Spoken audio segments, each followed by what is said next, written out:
Assalamu alaikum. Today we will talk about the classification of nervous system. Nervous system consists of central nervous system and peripheral nervous system.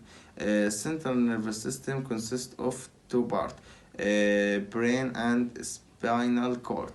Peripheral nervous system consists of autonomic nervous system and somatic nervous system. Autonomic nervous system consists of two parts, sympathetic division and parasympathetic division. अस्सलाम वालेकुम। Today we will discuss about classification of neuron. आज हम neuron की classification करेंगे उसकी polarity के हिसाब से, उसके फंक्शन के हिसाब से और उसकी लेंथ के हिसाब से। पोलैरिटी के हिसाब से न्यूरॉन की तीन टाइप्स होती हैं, यूनिपोलर, बाईपोलर और मल्टीपोलर। यूनिपोलर जो होते हैं वो एक ही पोल होता है जहाँ से एक्सोन बनेगा और डेंड्राइट बनेगा। उसके बाद जो बाईपोलर होते हैं उसके सेंटर में सेल बॉडी होगी, एक साइड से एक्सोन बनेगा और एक साइड से डेंड्राइट बनेगा। उसके बाद जो है मल्टीपोलर, वो पूरा न्यूरॉन ही मल्टीपोलर की एग्जांपल है। उसके बाद अकॉर्डिंग टू देयर फंक्शन के हिसाब से न्यूरॉन दो टाइप के होते हैं, सेंसरी और मोटर। जो सेंसरी न्यूरॉन होते हैं उन्हें हम अफेरेंट न्यूरॉन भी कहते हैं, और जो मोटर न्यूरॉन होते हैं उन्हें हम इफेरेंट न्यूरॉन भी कहते हैं। जो न्यूरॉन पेरिफेरी से इम्पल्स लेके सेंट्रल नर्वस सिस्टम की तरफ जाता है वो न्यूरॉन जो है सेंसरी न्यूरॉन कहलाता है, और जो न्यूरॉन जो है वो सेंट्रल नर्वस सिस्टम से नर्व इम्पल्स लेके पेरिफेरल ऑर्गन की तरफ जाता है वो मोटर न्यूरॉन कहलाता है। उसके बाद अकॉर्डिंग टू देयर लेंथ के हिसाब से भी न्यूरॉन की दो टाइप्स हैं, एक गोल्जी टाइप 1 और गोल्जी टाइप 2। जो गोल्जी टाइप 1 होती है वो लॉन्ग होती है, लॉन्ग न्यूरॉन होते हैं और वो मोस्टली पाए जाते हैं पेरिफेरल ऑर्गन में। और उसके बाद जो गोल्जी टाइप 2 है वो न्यूरॉन जो होते हैं वो शॉर्ट न्यूरॉन होते हैं और वो पाए जाते हैं ब्रेन में और स्पाइनल कॉर्ड में। To talk about classification of reflexes, there are 6 types of classification of reflexes depending on whether inborn or acquired reflexes, depending anatomical classification, physiological classification depending on number of synapses, depending on whether visceral or somatic, and depending on clinical basis. First of all, we talk about the inborn reflexes. Inborn reflexes are that type of reflexes which do not need previous learning and previous training, etc. For example, the secretion of saliva is kept on the tongue of the baby, and baby secretes this saliva. This type of inborn reflexes. Then acquired reflexes.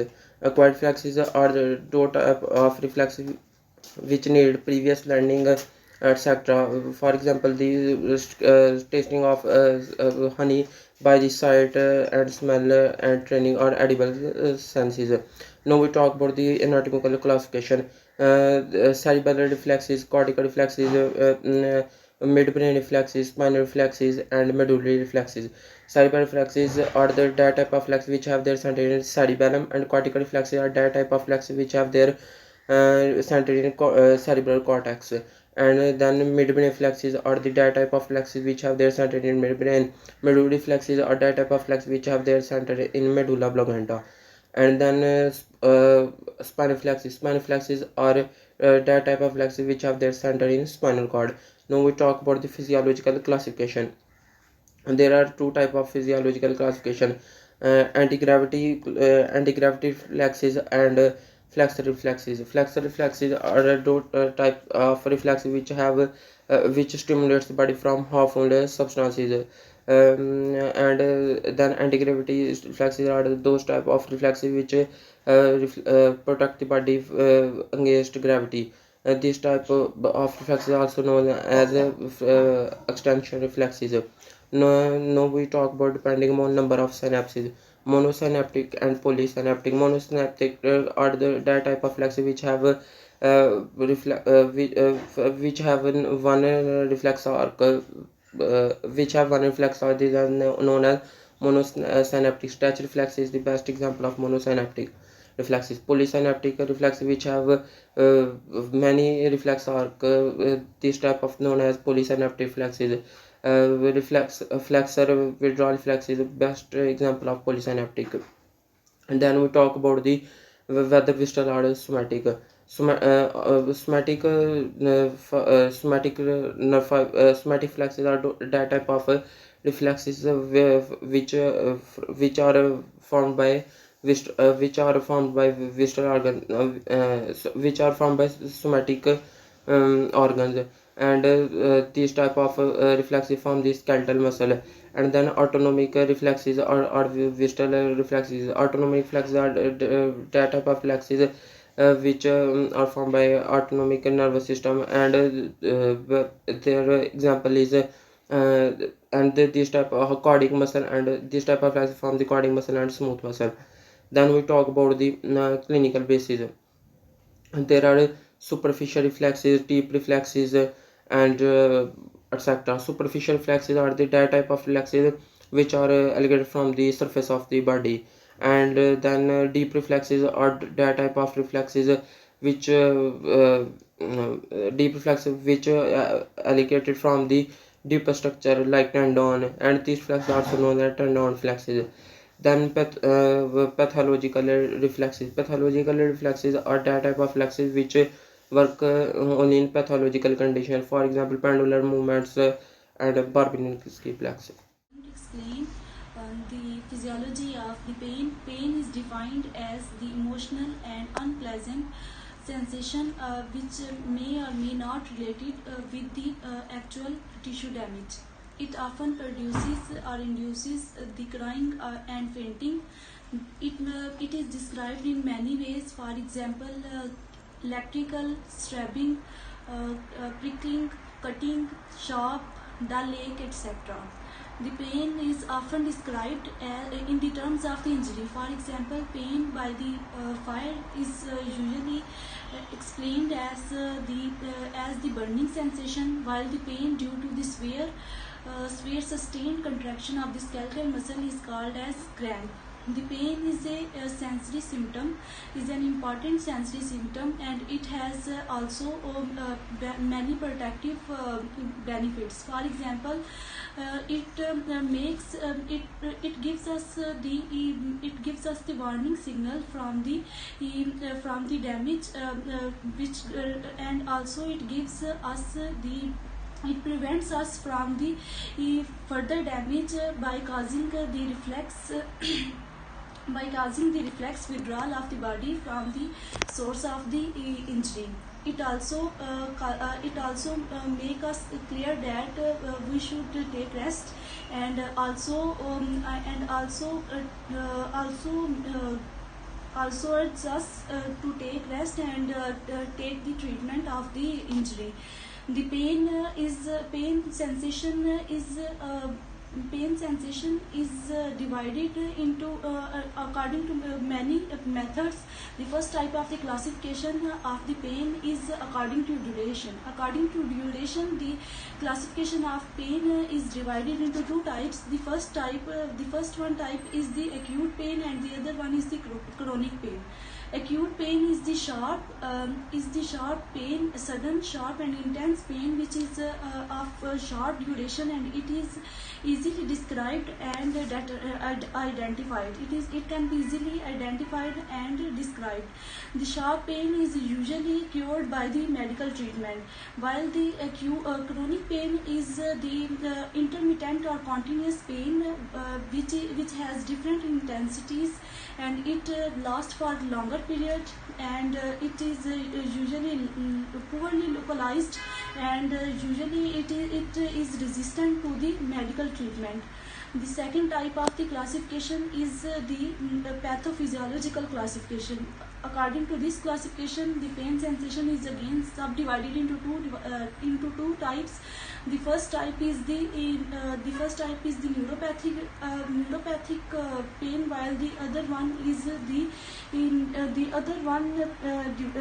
other one type of the pathophysiological pain is the Nociceptive pain. Nociceptive pain is the pain which occurs due to the stimulation of the nociceptor, and it is subdivided into two types. Which the first one type is the somatic pain, while the other one is the visceral pain. Somatic pain occurs due to the stimulation of the nociceptor, which is present on the skin or mucous membrane or the deeper tissues, for example bones, cartilage, tendon, ligaments or other connective tissue. While the visceral pain occurs due to the stimulation of the nociceptor, which is present on viscera and our inner internal organs. While the other type of the pathophysiological pain is the neuropathic pain, and neuropathic pain occurs due to the stimulation due to the damage, disease, compression or any infection which occurs in our nervous structures. It is again subdivided into two types. The first type is the structural neuropathic pain, and the other one first one is the central neuropathic pain, and the other one is the peripheral neuropathic pain. Central neuropathic pain occurs due to the lesion or the damage occurs in the structure of the brain or the spinal cord, while the peripheral neuropathic the pain occurs due to the damage or lesion occur in the peripheral nerves or dorsal root ganglion. The third major type of the classification of the pain is the anatomical pain, which occurs which depends upon the location of the body or the damaged tissue. For example, head. Today we are going to tell you about the reflex and their properties. Basically, reflex is an involuntary action that is response to the body. The reflex is done at the pathway that is also known as reflex arc. In our body, a lot of reflexes are done daily in response to the body organs, parts or effector organs. Now I am going to tell you about the components of the reflexes. And the first component of the reflex is receptor. The second component of the reflex is afferent neuron. The third component of the reflex is efferent neuron. The fourth component of the reflex is effectory organ. First one is receptor. In our body, a lot of receptors are present, like touch receptor, pain receptor, and much more also. In the second one, we have afferent neuron. And the main function of afferent neuron is to take the electrical impulses to the center of. In the center may be our spinal cord, maybe our midbrain, hindbrain, etc. And the fourth one is effector organ. The basically function of effector organ is to take the electrical impulses to the effector organ, efferent neurons. Efferent neuron take the impulses to the effector organ to respond to the body. Electrical impulses to the effector organ, efferent neurons. Efferent neuron take the impulses to the effector organ to respond to the body. Now I am going to tell you about the reflexes that are present in our body. The first one reflex is inborn reflex. It is also known as natural reflex. When a newborn baby is come to in new world, that reflex is natural. So we can say that if like in newborn babies, we touch the deep finger of honey to the tongue of a newborn baby. It's a chemical reflex that a newborn baby produces the saliva. It's a natural reflex. And number 2, we have acquired reflex. Acquired reflex is not a natural reflex. It is present in our body. Like if we have acquired to eat the pizza, we wish to eat the pizza or other things that are very like. So it's automatically we produce a saliva. It's not a that reflex that in newborn baby we touch the honey finger to the tongue of a baby then he produces saliva. In this reflex, when we acquired to eat something, then automatically the saliva is produced in our mouth. And third one, a lot of reflexes are also present in our body. It's a natural reflex. And number two, we have acquired reflex. Acquired reflex is not a natural reflex. It is present in our body. Like if we have acquired to eat the pizza, we wish to eat the pizza or other things that are very like. So it's automatically we produce a saliva.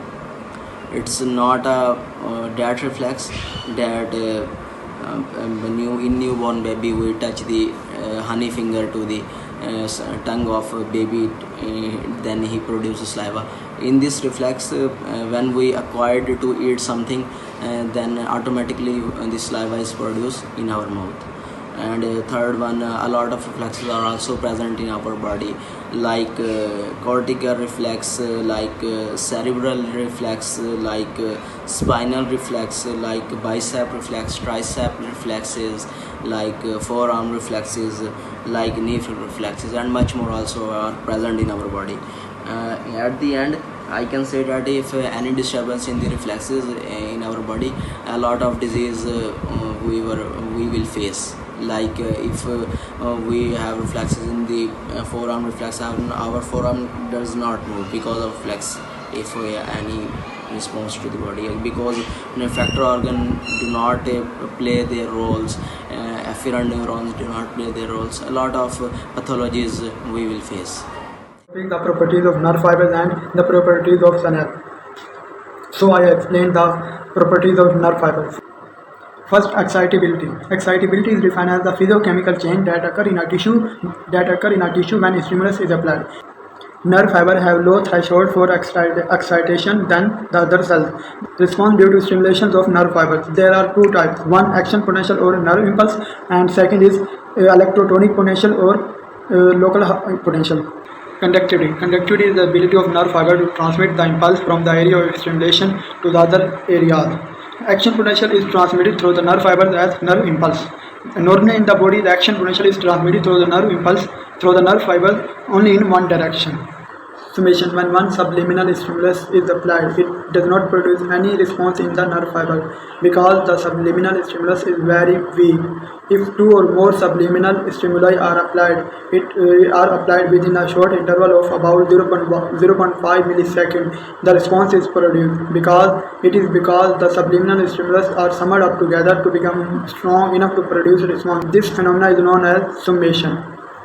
Adaptation. While stimulating the nerve fibers, the excitability of a nerve fiber is greater in the beginning. Later, the response decreases slowly, and finally, the nerve fiber does not show any response at all. This phenomenon is known as adaptation.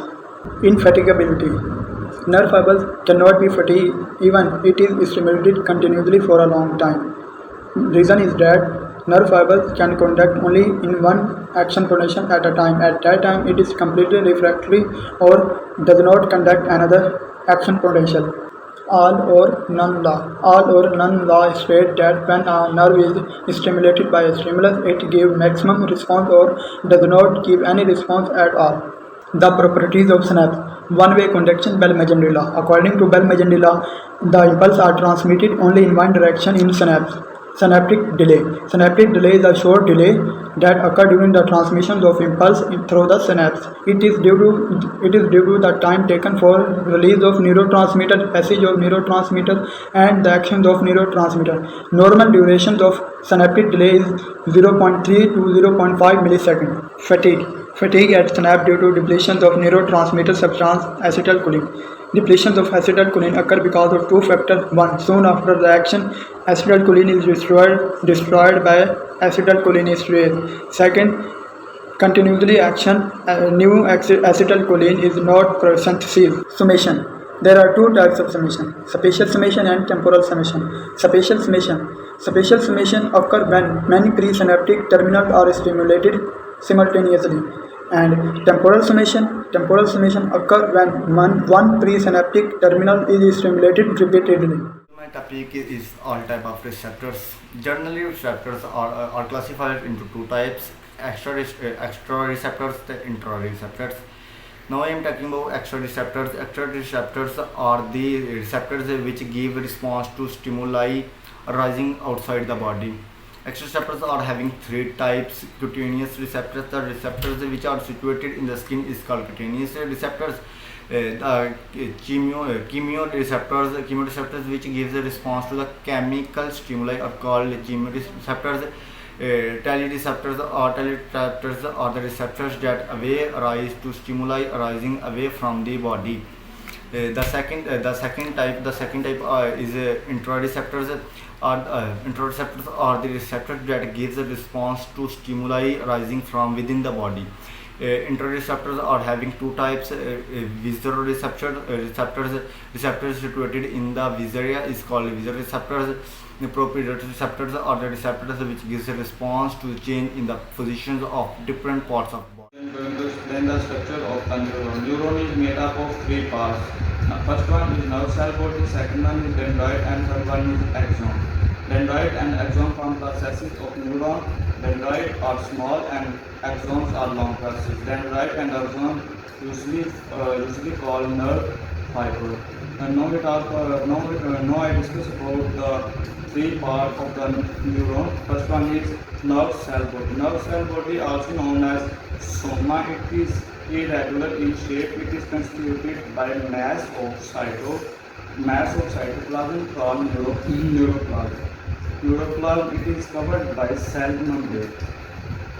Nerve cell body is further divided into number 1 nucleus, number 2 nasal body, number 3 neurofibers, number 4 mitochondria, number 5 Golgi bodies.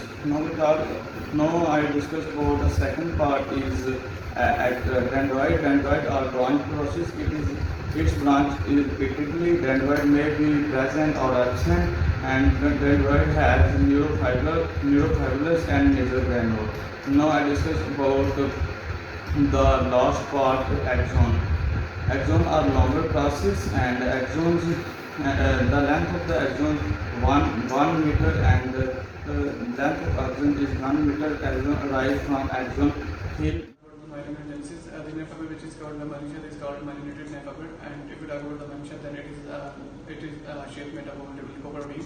The myelin is not continuous; it is absent at regular intervals. The spaces where the myelin is absent are called nodes of Ranvier, and the area between these spaces are called internodes.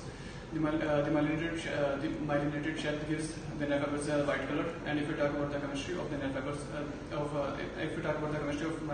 myelinated sheath, then it is made up of a protein alternating with lipids. Three types of compounds are present: cholesterol, lecithin, and sphingomyelin. And if you talk about the myelinogenesis, the process of myelinating a nerve fiber is called myelinogenesis. The Schwann cells myelinate the axons, and the myelination starts in 4th month of intrauterine life and is completed until the 2nd year after birth. Before myelinogenesis, the Schwann cells of neuroma are in close contact with axonema, as seen in the unmyelinated nerve fiber. The Schwann cells wrap in concentric layers around the nerve fiber, and while the outermost layer of Schwann cells is still neuroma. And if we talk about the functions of a myelinated sheath, then it has two main functions. It speeds up the nerve impulse. In the myelinated nerve fiber, the impulses pass from node to node, and this process is called saltatory conduction of nerve impulse. And the other function is the insulation. The myelinated sheath provides insulation to nerve fibers, and it prevents the stimulation of other nerve fibers and carries impulse in a single nerve fiber only. Today's my topic about the neural factors. Neural factor peptide is made up of peptide 118 amino acid. Each molecule is subdivided into alpha, 2 beta, and 2 gamma subunits. Particularly the beta subunit is responsible for the neural stimulating activity. The neural growth factors promotes the early growth and development of neurons. The neural growth factor is found in the many cerebral tissues. Its major action is the sympathetic and sensory neurons, particularly neurons concerned with pain. It also promotes the growth of the cholinergic neurons in the cerebral hemisphere. The neural growth factors play an important role in the neuro disorders such as Alzheimer, degeneration of aging, and the regeneration of the spinal cord injuries. The commercial preparation of the neural growth factors is extracted from the snake venom and submaxillary gland of the male mouse, which is used to treat the sympathetic neural disorders.